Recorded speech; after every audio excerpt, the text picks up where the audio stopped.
రాజకీయాలలో ఓనమాలు నేర్చుకో అమ్మా, నీకంత అనుభవం లేదు, రావడం ఎమ్మెల్యే అయిపోయినావు, రాజకీయాలలో ఎలా మెలగాలనో తెలుసుకుని మాట్లాడమ్మా అని ఈ ఒక్క మాట మాత్రం నేను ఈ సంవత్సరంలో ఆ మనిషికి సలహా ఇచ్చాను. నన్ను ఎన్ని తిట్లు తిట్టినా భరించాను, రిప్లై ఇవ్వలేదు.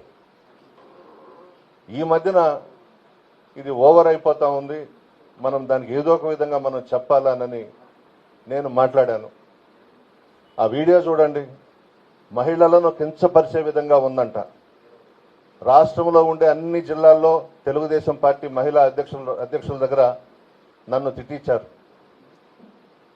అయినా పర్వాలేదు, నేనేం వాటి మీద స్పందించేది లేదు.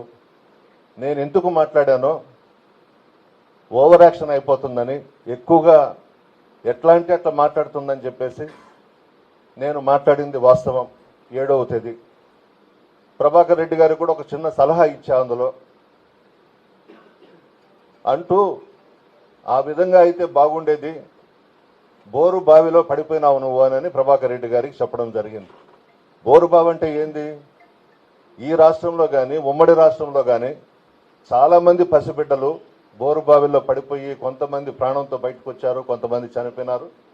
అందులో ఉదాహరణగా ఊటుకూరు పెద్దపాళెం 2 బిడ్డలు ఆ బోరు బావిలో పడిపోతే మేమందరం పోయి ఒక బిడ్డను రక్షించగలిగాం, ఒక బిడ్డ చనిపోయినాడు.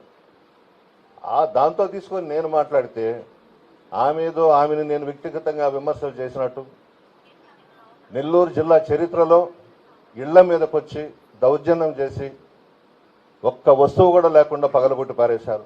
ఎప్పుడన్నా మన జిల్లాలో చూసామా ఈ సంస్కృతి?